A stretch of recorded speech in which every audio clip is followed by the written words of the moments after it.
Ready start. Nigeria सरकार ने हाल ही में ट्विटर पर रोक लगा दी है। सरकार के फैसले की नाइजीरिया के लोगों ने काफ़ी आलोचना की है। लोग राष्ट्रपति मुहम्मद बुहारी पर अपना गुस्सा उतार रहे हैं। ट्विटर ने राष्ट्रपति के उस ट्वीट को हटा दिया था जिसमें कहा गया था कि आतंकवादियों के साथ उसी तरह का बर्ताव होगा जैसी भाषा उन्हें समझ में आती है।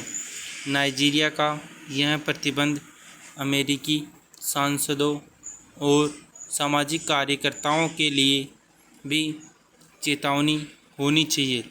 यूएस स्थित ट्विटर, फेसबुक जैसे सोशल मीडिया दिग्गजों पर लगाम के प्रयास दुनिया भर में लोकतांत्रिक स्वतंत्रता को भी बाधित करते हैं।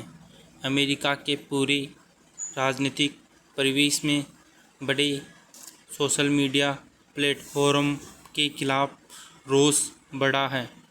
डेमोक्रेट्स उन्हें गलत सूचनाओं को पनपने देने का दोषी ठहराते हैं, तो रिपब्लिकन कथित तौर पर दक्षिणपंथी आवाज़ पर सेंसर के लिए कांग्रेस नया कठोर विधेयक लेकर आई है, जो टेक कंपनियों के खिलाफ कार्रवाई करने की दिशा में पहला कदम माना जा सकता है। पैराग्राफ। यह प्रतिक्रिया दुनिया भर की अधिनायकवादी सरकारों के लिए एक उपहार की तरह है, जो ट्विटर और फेसबुक को शिकायत के लिए डंडे की तलाश में हैं।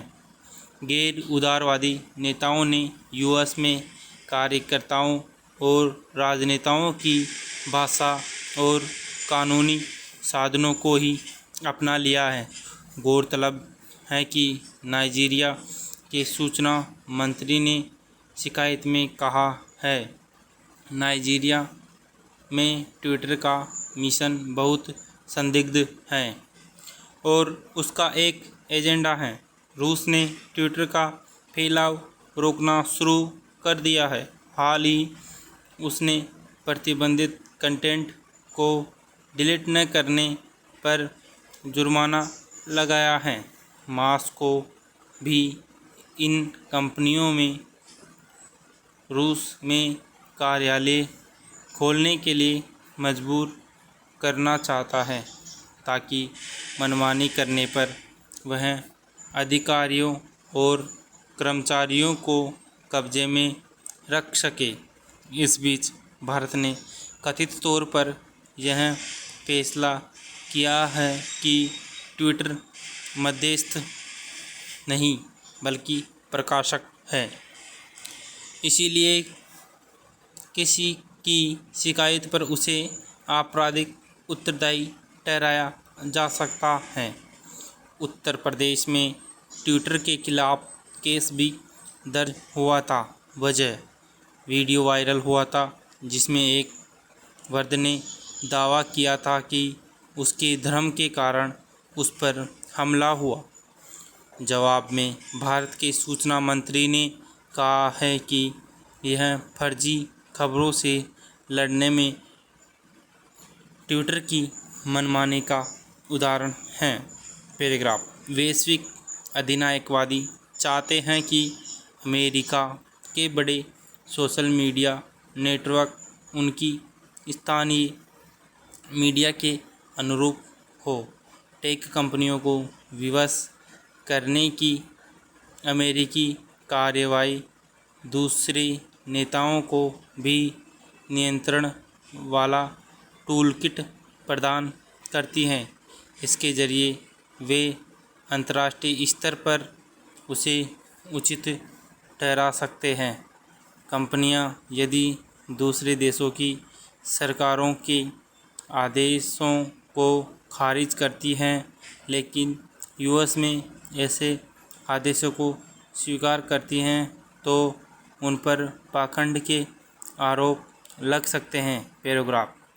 अमेरिका के एक्टिविस्ट को अंतर्मन से समझना चाहिए कि सोशल मीडिया प्लेटफॉर्म को अनुशासित करने के लिए सरकार ही एकमात्र विकल्प नहीं है। टेक कंपनियों को अपनी ताकत की बड़े पैमाने पर निगरानी भी करनी होती है। कोई यह तर्क देगा कि किसी भी राजनेता की तुलना में ये अधिक भरोसेमंद हैं। फेसबुक को भारत में अपनी टीम का पुनर्गठन करना पड़ा है क्योंकि उस पर सरकार के करीब होने का आरोप लगा था। कंपनी की इजराइल सार्वजनिक नीति टीम पर भी ऐसे ही आरोप लगे थे। दुनिया भर में अधिनायकवादी आलोचकों और ऑनलाइन या ऑफलाइन दबाने की कोशिश करना बंद नहीं करेंगे। इसका अर्थ यह है कि अमेरिकी एक्टिविस्टों और राजनेताओं को उनकी मदद करनी चाहिए। समाप्त।